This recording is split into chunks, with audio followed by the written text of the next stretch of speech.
Hello, good morning, welcome to active brains. I am Anand Kumar Shukla. 4.2 के remaining 2 questions बचे हुए हैं, इनको हम करेंगे सॉल्व। चलिए शुरू करते हैं। ये रहा फिफ्थ क्वेश्चन। कहता है the altitude of a right triangle is 7 centimetre less than its base if the hypotenuse is 13 centimetre, find the other two side. Question में गिवन है कि आपको एक राइट एंगल ट्राइंगल दे दिया गया। Right angle triangle it means आपके पास 3 angle में से एक एंगल तो 90 डिग्री का हो गया। राइट एंगल ट्राइंगल आपको दे दिया गया जिसमें आपको हाइपोटेन्यूज दे दी गई। 3 साइड होती हैं, 3 में से जो हाइपोटेन्यूज साइड है वो हमको दे दी गई जो कि इक्वल है 13 सेंटीमीटर के, और जो बची 2 साइडें हैं उनमें हमसे कहता है कि the altitude of a right triangle 7 centimetre less than its base. तो जो बेस हो गया और जो परपेंडिकुलर है, परपेंडिकुलर बेस से 7 सेंटीमीटर कम है। तो बोलता है कि अगर ऐसी सिचुएशन है तो आप क्वाड्रेटिक इक्वेशन की हेल्प से उनकी 2 साइड्स फाइंड आउट करिए। ठीक है, चलिए शुरू करते हैं इस चीज को। ओके, राइट ट्राइंगल की बात कर रहा था तो फर्स्ट ऑफ ऑल हमने क्या किया, हमने एक राइट एंगल ट्राइंगल ड्रॉ कर लिया। पहले समझेंगे फिर करेंगे।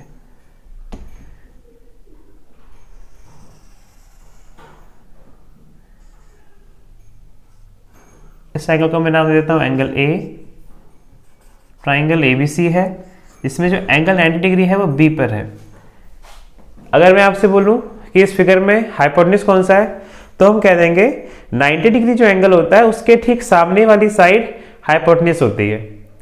ठीक है, या फिर शॉर्ट वे होता है, तीनों में से जो लंबी साइड है वही हमारी हाइपोटेन्यूज होती है। लेकिन कई बार पता नहीं चलता कि हाँ कौन सी साइड लॉन्गर है, लार्जर है, पॉइंट्स में हमें तो पता नहीं चलेगा। तो इसलिए स्मार्टेस्ट वे ये होता है कि 90 डिग्री के ठीक सामने वाला, 90 डिग्री है ना, इसके ठीक सामने कौन सी साइड यही पड़ रही है ना, तो AC क्या हो गया, AC हमारे पास हाइपोटेन्यूज हो गया।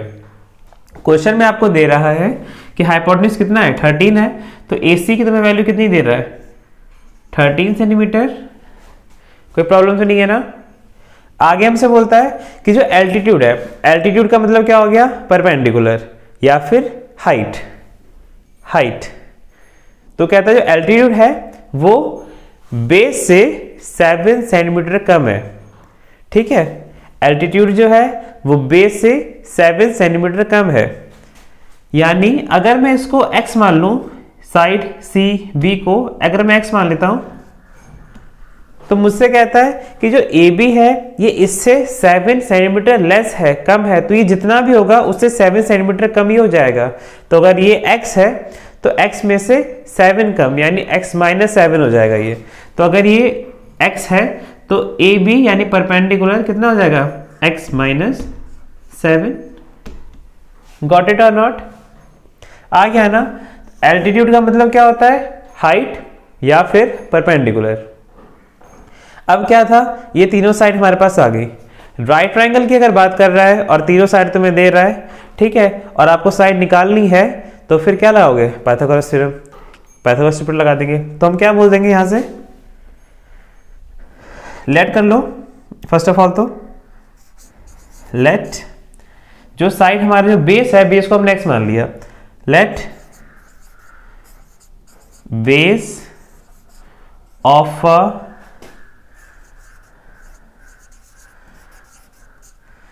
Right triangle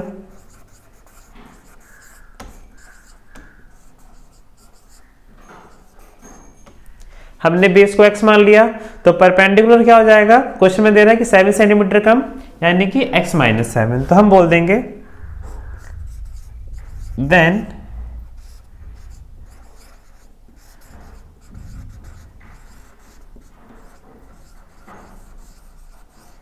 perpendicular is x minus 7। आ गया हुआ है। ठीक है, अगर ये इतना है और परपेंडिकुलर x माइनस 7 है, तो अब क्या लगा दें हम लोग, पाइथागोरस थ्योरम लगा देंगे। यहां पे स्पेस नहीं है, मैं रब करके ऊपर लिख रहा हूं, इसे नोट कर लेना फिगर अगर नहीं बनाइए तो। ओके, तो रब करने के बाद ये रहा। अब हम क्या लिख देंगे यहाँ पे, पाइथागोरस थ्योरम लगाते हैं, तो by using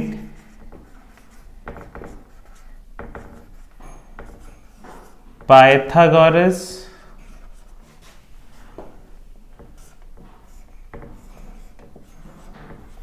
theorem. Pythagoras theorem क्या होती है?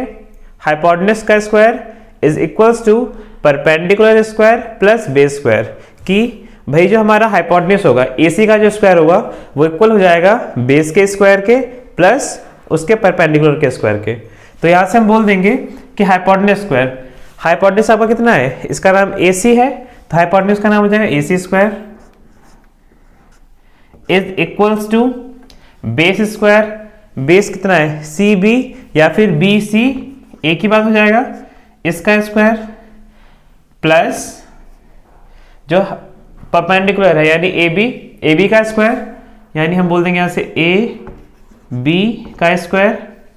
भाई हमारा AC कितना है 13, तो 13 का स्क्वायर कर देंगे तो 169। चलो पहले लिख ही देते हैं।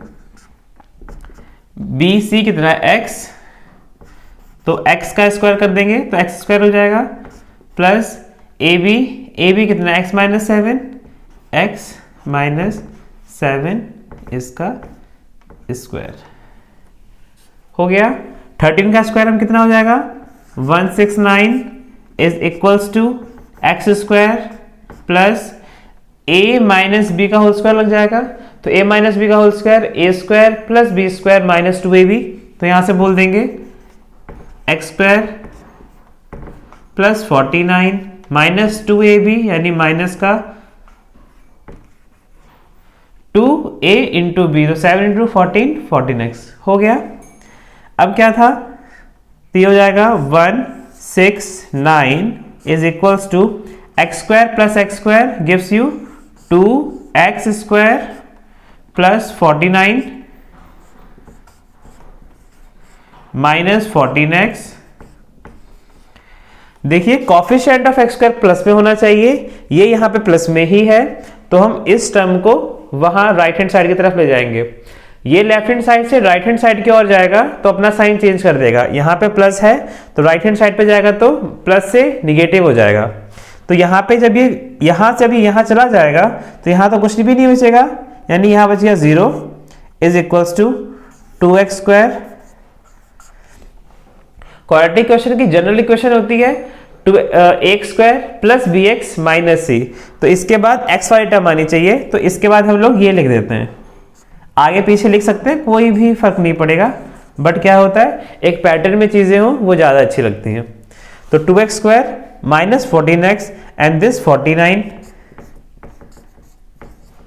and this 169 when comes to right hand side changes its sign from positive to negative minus 169। ये हो गया 0 is equals to 2x square minus 14x plus minus minus 49 minus 169 120, और क्योंकि बड़ा है ये नंबर था इन दोनों के कंपेरेटिव, तो इसके साथ जो भी साइन होगा वो लग जाएगा, यानी इसके ये बड़ा है इसके साथ साइन कौन सा माइनस का, इसलिए माइनस, और प्लस माइनस माइनस होता है तो हम माइनस कर देंगे, माइनस करने पर आ जाएगा 120। सही हो गया। देखिए यहां पे या तो इसको ऐसे सॉल्व कर लो जनरली, या फिर है क्या इसमें से 2 आ रहा है ना सब में, देखिए तो 2 कॉमन निकाल लेते हैं, तो इस इक्वेशन को हम इसको ऐसे लिख सकते हैं, अगर हम 2 निकाल लेंगे बाहर तो ये इक्वेशन ऐसे कुछ बन जाएगी। यहां तो इसको ऐसे लिख सकते हैं ना, इसको 2x square minus 14x and minus 120 is equal to 0। यहां से 2 कॉमन ले लेंगे तो क्या आ जाएगा अंदर, simply x square minus 2 into what number gives you 14 7, और यहां पे सिंपली 60 इज इक्वल्स टू 0। ठीक है, इसको मैं रब करता हूं। ओके, ये रही वो equation x square minus 7x माइनस 60। इससे पहले 2 कॉमन आ रहा था, तो जब 2 राइट हैंड साइड में जाएगा तो 0 के डिवाइड में हो जाएगा, तो 0 से डिवाइड होकर 0 ही दे देगा। सिंपली वो जो इक्वेशन हमारी आ रही थी वो रिड्यूस हो कितनी हो गई, एक्स स्क्वायर माइनस 7x माइनस 60 इज इक्वल टू 0। अब क्या है, अब तो कुछ भी नहीं बचा इस क्वेश्चन में, सिंपली मेरे पास एक क्वाड्रेटिक इक्वेशन बन गई और क्वाड्रेटिक इक्वेशन को सॉल्व करना हम जानते हैं। ठीक है, तो अगर मैं बात करूं इसको कैसे सॉल्व करोगे, तो कांस्टेंट टर्म और कोफिशिएंट जो एक्स स्क्वायर का होता है ये वाली टर्म, इसका मल्टीप्लाई करिए एक तरफ, तो 60 into x square 60 x square आ जाएगा। ठीक है, और 2 नंबर आपको ऐसे चूज करने हैं जिनका एडिशन करने पर या सब्ट्रैक्ट करने पर 7x आ जाए। तो फर्स्ट ऑफ ऑल तो ऐसे 2 नंबर चूज करते हैं जिनका मल्टीप्लाई करने पर 60 आ जाए। तो आप मुझसे कह सकते हो कि सर 10 और 6 ले लो, 10 इंटू 6 60 हो जाएगा, बट 10 और 6 का ऐड या फिर सब्ट्रैक्ट करने पर 7x आएगा क्या, नहीं आएगा। और देखते हैं 15 इंटू 4 ले लेते हैं, तो 15 इंटू 4 60 हो जाएगा, बट क्या 15 और 4 का ऐड या माइनस करने पर 7x आ रहा है, नहीं आ रहा है। 15 प्लस 4 19, 15 माइनस 11 4 यानी 11, तो ये भी नहीं हो रहा। 12 और 5 ले लें, 12 इंटू 5 60 और 12 में से 5 क्या 7x। ठीक है, तो 12 और 5 वही 2 नंबर हैं जो हमें चाहिए थे, तो लिख लेते हैं। तो x square minus 12x plus का 5x minus 60 is equals to 0। आप कह सकते हो कि आपने यहां पे माइनस 5x क्यों नहीं ले लिया। ठीक है, अगर मैं माइनस 12 और माइनस का 5x ले लूंगा तो माइनस एंड माइनस प्लस हो जाएगा, तो 12 और 5 प्लस होके 17 दे देगा, और हमें चाहिए था 7।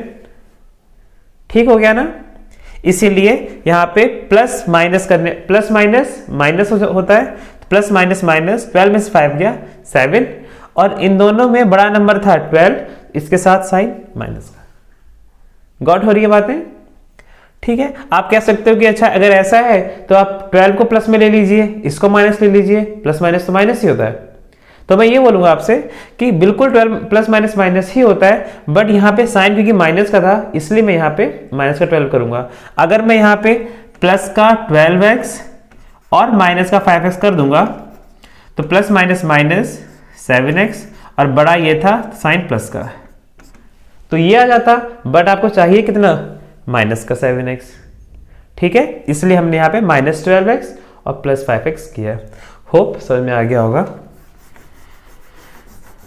अब मेरे पास 4 टर्म्स आ गई, कुछ कॉमन लेते हैं, तो इसमें से क्या कॉमन आ जाएगा, सिंपली x कॉमन आ जाएगा, अंदर क्या बचेगा x माइनस 12 और 5x माइनस 60 में से 60 के फैक्टर्स में 5 आ जाएगा, तो हमने यहाँ पे 5 कॉमन ले लिया, अंदर क्या बचेगा x, 5 into what number give you 60 12, तो 5। अब अगर आपको वैल्यूज निकालनी है तो क्या कर देंगे, 0 के इसको इक्वेट कर देंगे। मेरे पास 2 फैक्टर्स कौन कौन से आ रहे हैं, एक फैक्टर तो भाई वही जो मेरा कॉमन होता है, दैट इज x माइनस 12, और एक ये x प्लस 5।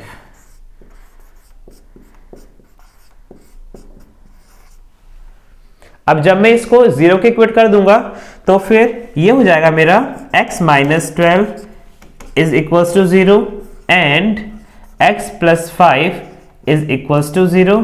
तो यहां से x की वैल्यू आ जाएगी मेरे पास 12, और यहां से x की वैल्यू आ जाएगी माइनस का 5। अब देखो बात समझने की, x क्या है, x एक साइड है। क्या साइड कभी निगेटिव में हो सकती है, कभी नहीं हो सकती। साइड कब से निगेटिव में होने लग गई।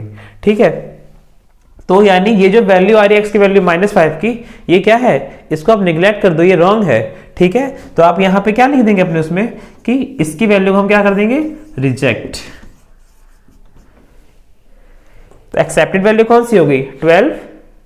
अब अगर बेस आपका 12 है तो परपेंडिकुलर क्या हो जाएगा, x minus 7 that is 12 minus 7। ठीक है, यानी 5।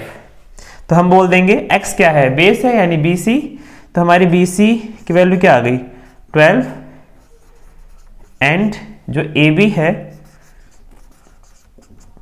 वो कितना है x minus 7, that is 12 minus 7, that is 5।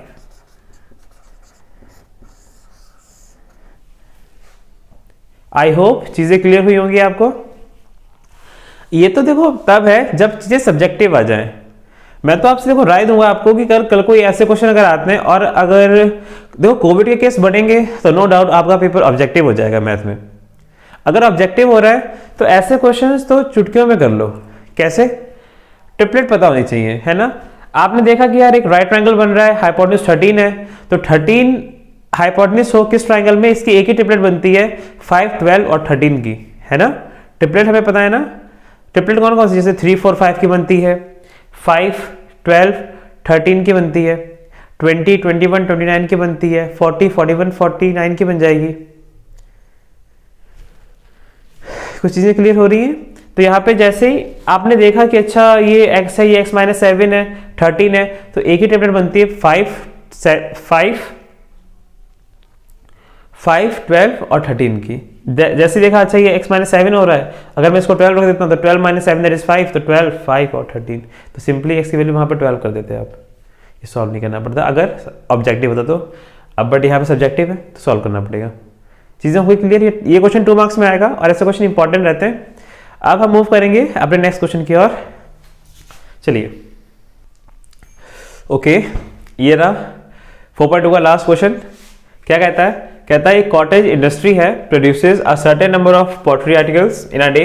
It was observed on a particular day that the cost of production of each article was 3 more than twice the number of articles produced on that day.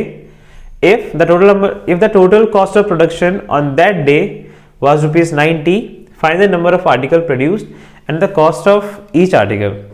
Question lengthy जरूर है, लंबा है देखने में, but believe me कुछ भी ऐसा कुछ खास क्वेश्चन में नहीं है। क्या कहता है कि आपके पास एक कॉटेज इंडस्ट्री है, एक इंडस्ट्री है कोई सी भी पॉटरी आर्टिकल्स की, मिट्टी के बर्तन जैसा कुछ बनाती होगी, ठीक है। तो कहता है कि देखो मिट्टी के बर्तन बनाएगी तो क्या होगा कि let us suppose that x number of उसने कुछ मिट्टी के बर्तन बनाए, लाइक हम मान के चलते हैं मटका पॉट बनाया उसने, ठीक है। उसने एक्स नंबर ऑफ पॉट्स बनाए, ठीक है। तो उसने पॉट बनाए और उस जो पॉट है, 1 पॉट की कीमत भी कुछ है। कहता है कि जो कॉस्ट ऑफ प्रोडक्शन है of each articles was 3 more than twice the number of articles produced on that day. एक मैं सिचुएशन लेता हूं, ठीक है, उसको समझते हैं फिर इस क्वेश्चन पे आते हैं। मान लीजिए कि एक कोई सेलर है, समोसे बेचता है वो, ठीक है। तो एक समोसे की उसने मान लो कीमत निर्धारित की है 5 रुपए। 1 समोसे की जो कॉस्ट है वो 5 रुपीज है, लेट अस सपोज दैट। अब क्या किया उसने, 20 जो समोसे हैं वो उसने सेल किए, बेचे उसने। अब एक की कॉस्ट है 5, सेल करता है 20, तो उसकी कॉस्ट ऑफ प्रोडक्शन क्या हो जाएगी 100। हाँ, तो मैंने ये कहा था कि लेट अस सपोज दैट कि 1 समोसे की जो कॉस्ट थी वो 5 रुपीज थी और उसने लेट अस सपोज कि उसने 20 समोसे सेल किए 1 डे में, तो उसके पास इनकम कितनी जनरेट हुई 100 रुपीज की। कैसे फाइंड आउट किया कि उसने सेल कितने किए और एक की कॉस्ट कितनी थी, है ना, is equals to the amount of money that he generate in a single day. ठीक हो गया। अब हमसे क्या बोलता है, अब हम ये मान के चलते हैं कि उसने कितने सेल किए और एक की कॉस्ट कितनी थी। यहां पे इस चीज का आपको रिलेशन दे रहा है, देखते हैं क्या बोलता है। हम लोग पहले ये मान के चलते हैं कि उसने सिंगल डे में प्रोड्यूस कितने किए थे, ठीक है ना। तो सॉल्यूशन देखो, नंबर ऑफ आर्टिकल्स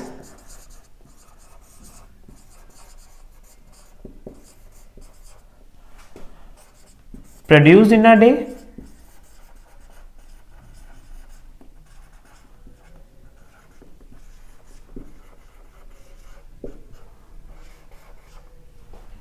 हम लोग ये मान के चलते हैं कि उसने एक दिन में x amount of articles produce किए। जैसे क्वेश्चन उसमें सिचुएशन में क्या था, उसने 20 समोसे बनाए थे ना सिंगल डे में। अब यहां तो हमें पता नहीं है, तो हमने एक्स मान लिए कि भाई उसने एक दिन में x number of articles produce किए। ठीक है, अब आपसे बोलता है कॉस्ट कितनी है उसकी। तो देखो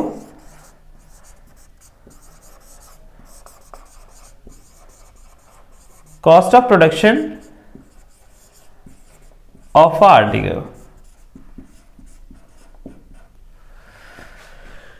एक आर्टिकल की कॉस्ट कितनी है। तो देखो आपसे क्वेश्चन में देता है it was observe on a particular day that the cost of production of each article was 3 more than twice the number of article produced. कि जो कॉस्ट है वो कितनी है, 3 ज्यादा है किससे, twice the number of article produce. Article produce कितने हुए थे, x, ठीक है, x प्रोड्यूस हुए, इसके ट्वाइस से, इसके ट्वाइस से 3 ज्यादा, 3 more than यानी 3 ऐड करना है। ठीक है, 3 more than। कई बच्चे क्या कर देते हैं, 3x कर देते हैं।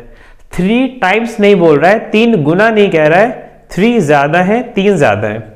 3 more than twice the number of article produce. Article produce कितने किए थे, x, उसका ट्वाइस यानी 2x, और उससे 3 ज्यादा दैट इज +3।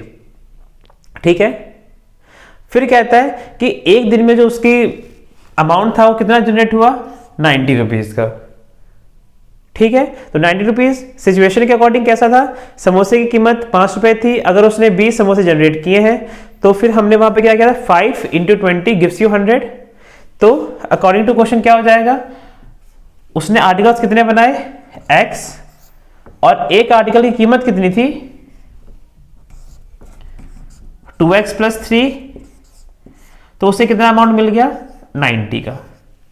ठीक हो गया, यहां से इक्वेशन सॉल्व करते हैं, x × 2x, इसका इससे मल्टीप्लाई कर देंगे तो ये हो जाएगा 2x², x × 3 gives you 3x simply is equal to 90। इतना हो गया।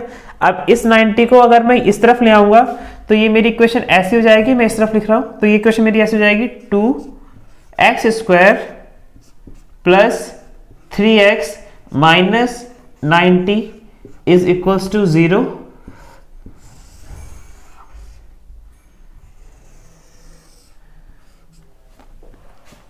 अब मेरे पास क्या आ गई, ये क्वाड्रेटिक क्वेश्चन आ गई, इसको सॉल्व करेंगे हम।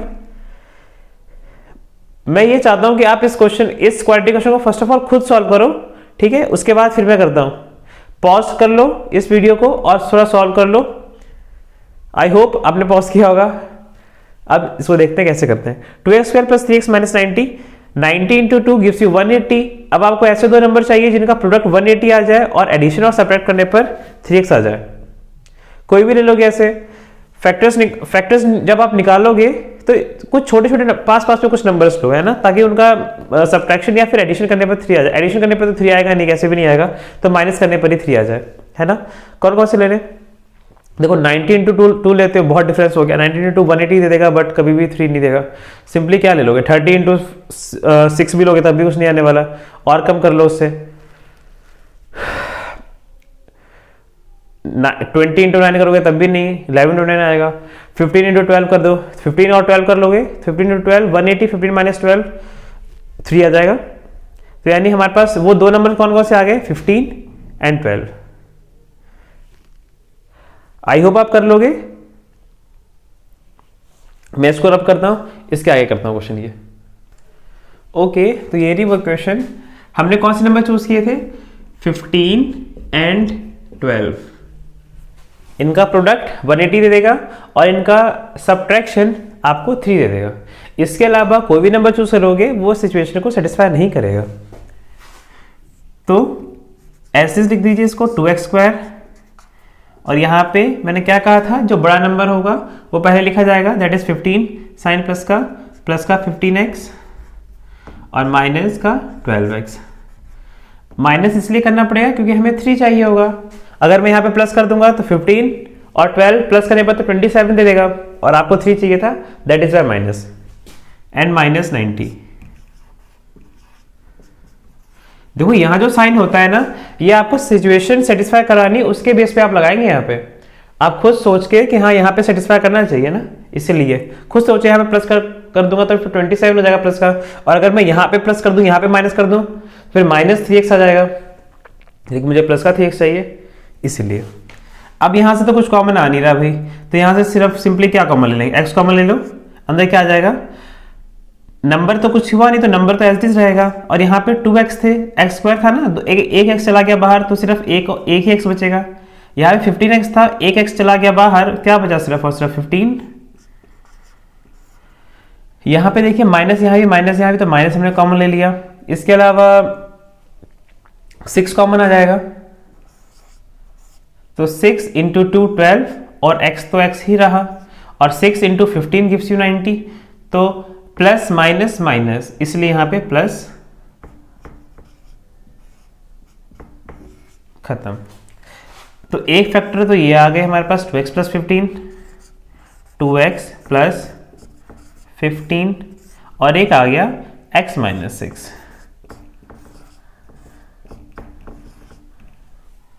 यहां से x की वैल्यू क्या आ जाएगी, आप कर देंगे सर 2x + 15 = 0, यहां से 2x = ये 15 इधर आएगा तो माइनस का 15, और यहां से x = माइनस का 15/2। ये तो भैया होने नहीं वाला। आप खुद बताइए, जो नंबर ऑफ आर्टिकल्स माइनस में आ सकते हैं, क्या एक शॉपकीपर जो समोसे बना रहा है वो माइनस में समोसे बना सकता है? कभी नहीं बना सकता। तो यानी ये वैल्यू क्या कर देंगे हम लोग, रिजेक्ट। ये वैल्यू क्या है भाई, रिजेक्टेड वैल्यू है, इसको हम करेंगे एक्सेप्ट नहीं करेंगे। यहां से x - 6 = 0, x की वैल्यू क्या आ गई, सिंपली 6। यानी उसने 6 नंबर ऑफ पॉटरी आर्टिकल्स बनाए थे।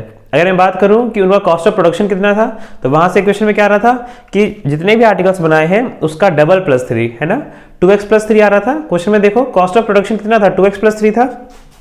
तो यहां से हम लोग लिख देंगे कि जो कॉस्ट ऑफ प्रोडक्शन है वो कितना है, 2x + 3, x की वैल्यू 6, 6 × 2 12, 12 + 3 15, यानी कॉस्ट ऑफ प्रोडक्शन कितना आ रहा है, 15। यहाँ पे क्या डाल देंगे, जहां पे x है वहां पे 6 डाल देंगे, तो 6 × 2 12, 12 + 3 गिव्स यू 15। तो यानी कॉस्ट ऑफ प्रोडक्शन 15 था, और उसने जो number of articles pottery articles बनाए वो थे 6। आई होप आपको क्लियर हो गया 4.2 फिनिश। अब इसके आगे वाले एक्सरसाइज करेंगे। Till now take care, bye bye, पढ़ते रहो बढ़ते रहो।